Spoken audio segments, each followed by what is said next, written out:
হাজার বছর আগের কাগজ, চা এবং নুডলস থেকে শুরু করে আজকের প্যাসেঞ্জার ড্রোন কিংবা নতুন জ্বালানির গাড়ি, সুপ্রাচীন কাল থেকেই বিশ্ব সভ্যতা এগিয়ে চলেছে চীনের শক্তিশালী এসব আবিষ্কারের হাত ধরে।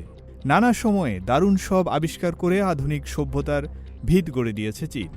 আর সেই সব আবিষ্কার নিয়ে আমাদের নিয়মিত আয়োজন মেড ইন চায়না।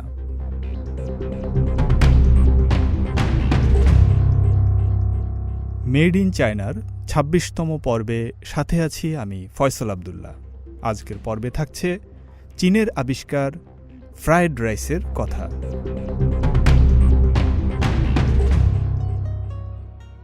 কোনো অনুষ্ঠান বা উপলক্ষ হাতের নাগালে এলেই সবাই এক বাক্যে বলবেন, আজ একটু অন্যরকম খাবার রান্না করা যাক, কিংবা হতে পারে আজ বাইরে কোথাও গিয়েই খেয়ে আসি। আর খাবারের এ জগতে গোটা দুনিয়ার মন জয় করে বসে আছে চাইনিজ ফুড ওরফে চীনা খাবার। এবার যদি জানতে চাওয়া হয় সারা বিশ্ব এক নামে চিনবে এমন একটি চীনা খাবারের নাম বলুন তো। ঠিক ধরেছেন, সবার আগেই শোনা যাবে চাওফান বা ফ্রাইড রাইসের নাম।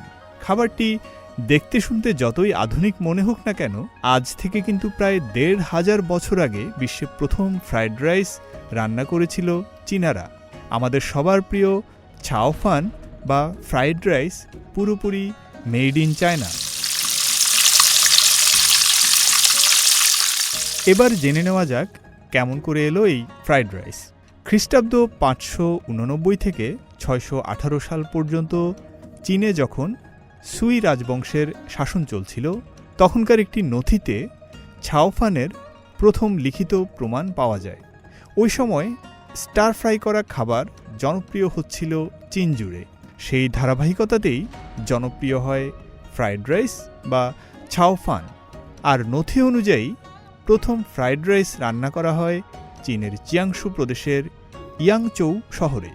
চীনা এই শহরটি এখনও তার ফ্রাইড রাইসের ঐতিহ্য ধরে রেখেছে।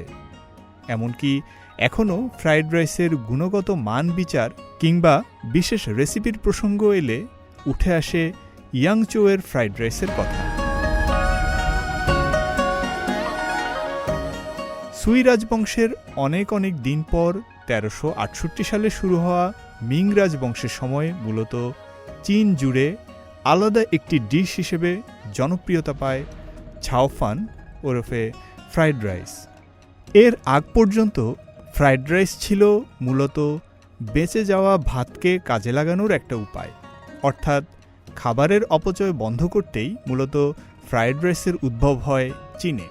সবজি, মাংস ও সয়া সস দিয়ে ভেজে নিতেই দেখা গেল ওই বেঁচে যাওয়া ভাতের স্বাদ ও পুষ্টিগুণ বেড়ে যায় অনেকটা।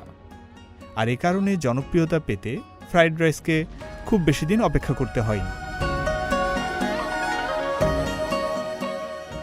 এর মাঝে চীনের কিছু প্রদেশে ফ্রাইড রাইসের রেসিপিতে আসে ভিন্নতা। যেমন ফুজিয়ান প্রদেশে যে ফ্রাইড রাইসটি জনপ্রিয় হয় সেটার সস হয় বেশ ঘন এবং এতে মাংস ও সবজির সঙ্গে মাশরুমও থাকে। আবার সিচুয়ানের ফ্রাইড রাইস হয় খানিকটা ঝাল, এতে মেশানো হয় বিশেষ একটি চিলি সস, রসুন, পেঁয়াজের পাতা ও পেঁয়াজ। অন্যদিকে ইয়াংচু প্রদেশের আদি ও অকৃত্রিম ফ্রাইড রাইসে থাকে বেশি পরিমাণে চিংড়ি, ডিম এবং বারবিকিউ করা মাংস।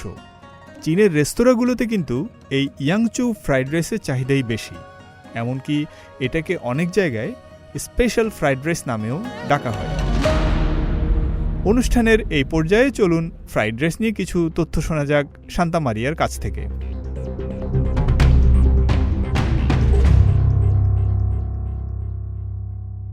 ১৫০০ বছর আগেকার চীনের ফ্রাইড রাইস আমেরিকায় আসে ১৯ শতকের শুরুর দিকে। ওই সময় ধীরে ধীরে এটি ইউরোপেও জনপ্রিয় হতে থাকে।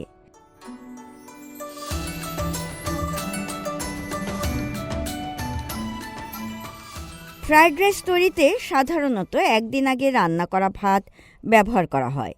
এক্ষেত্রে ভাত রান্না করে তা ঠান্ডা করে ফ্রিজে রেখে দিতে হয়। তবে আগেকার মতো এখনও অনেকে ফ্রাইড রাইস তৈরির জন্য ভাত রান্না করে সেটাকে রোদে শুকিয়ে ঝরঝরে করে নেয়।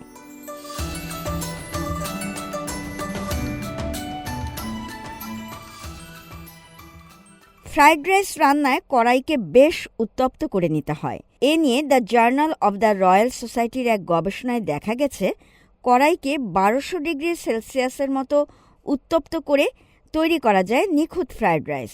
অবশ্য এত উচ্চতাপে খাবারটা পুড়িয়ে ফেলতে না চাইলে রান্না করতে হবে দক্ষ হাতে।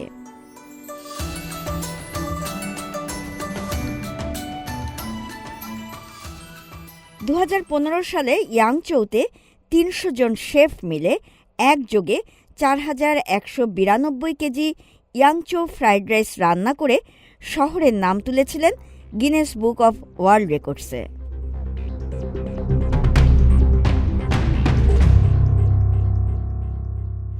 যে ফ্রাইড রাইস নিয়ে এত কথা শুনছি সেটার একটা রেসিপি এবার না জানলেই নয়। 3 কাপ বাসমতি চাল ভালো করে ধুয়ে নিয়ে 30 মিনিট ভিজিয়ে রাখুন। একটি বড় পাত্রে পরিমাণ মতো পানি নিয়ে চাল, তেজপাতা, 2 চা চামচ তেল ও 1 চা চামচ লবণ দিয়ে সেদ্ধ করুন। খেয়াল রাখবেন চাল যেন খুব বেশি নরম না হয়ে যায়। এরপর মাড় ঝরিয়ে বড় একটি পাত্রে চালগুলো ছড়িয়ে শুকিয়ে নিন। ফ্রাইং প্যানে তেল গরম করে এতে ফেটানো ডিম দিয়ে ভেজে নিন। ঘন ঘন নাড়তে থাকবেন। ডিম ঝুরি করে ভেজে আলাদা করে তুলে রাখুন। একটি কড়াইয়ে 3 চা চামচ তেল গরম করে তাতে তেজপাতা, লবঙ্গ, এলাচ ও দারুচিনি যোগ করে মিনিট খানেক ভাজুন। যোগ করুন 1 চা চামচ সয়া সস। এরপর একটি বড় আকারের গাজর কুচি, একটি ক্যাপসিকাম কুচি, সামান্য মটরশুঁটি, বাঁধাকপি, পেঁয়াজ পাতা, বরবটি বা পছন্দের অন্য সবজি এবং কাজু বাদাম, কিশমিশ যোগ করে আরও 3 থেকে 4 মিনিট ভেজে নিন। ভাজা হলে সিদ্ধ করা চাল, লবণ ও চিনি যোগ করে অল্প আঁচে কিছুক্ষণ নেড়ে নিন। এরপর ঘি, গরম মশলা গুঁড়ো ও গোলমরিচ গুঁড়ো যোগ করে আরও কিছুক্ষণ ভেজে নিলেই হয়ে যাবে ফ্রাইড রাইস। সবজির সঙ্গে মাংস কুচি বা চিংড়িও যোগ করতে পারবেন। আবার চাইলে ফ্রিজে রাখা আগের দিনের রান্না করা ভাতও ব্যবহার করতে পারবেন। চীনা আবিষ্কার ছাওফান ওরফে ফ্রাইড রাইসের আছে কিছু স্বাস্থ্যগুণ। এতে নানা ধরনের সবজি ও আমিষ যোগ করা হয় বলে এটি বেশ পুষ্টিকর।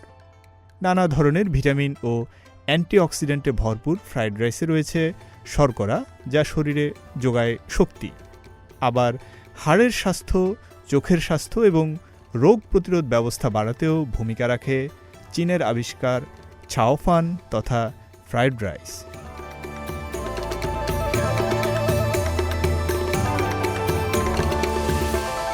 বিভিন্ন গবেষণা জরিপে দেখা গেছে বিশ্বে যত খাবার উৎপাদিত হয় সেটার 3 ভাগের 1 ভাগই নষ্ট হয়। পরিমাণটা প্রায় 130 কোটি টন। এর মধ্যে বিশাল একটা পরিমাণ দখল করে আছে রান্না করা চাল তথা ভাত। আবার ফেলে দেওয়া এই ভাত থেকে তৈরি হয় মিথেন গ্যাস, যা কিনা বাড়িয়ে দেয় গ্রিনহাউস গ্যাস।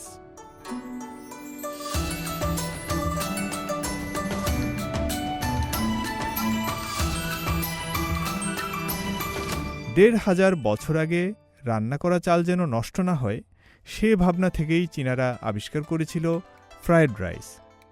এখন জনসংখ্যা কয়েক গুণ বেড়ে গেলেও বিশ্বের চাষযোগ্য ভূমি কিন্তু বাড়েনি। আর তাই খাবারের অপচয় রোধ করার চিন্তা যারা করছেন তারা একবার উঁকি দিয়ে দেখতে পারেন ফ্রিজে। আগের দিনের রেখে দেওয়া ভাতটুকু দিয়ে ঝটপট রান্না করে ফেলতে পারেন ছাওফান তথা মজাদার ফ্রাইড রাইস।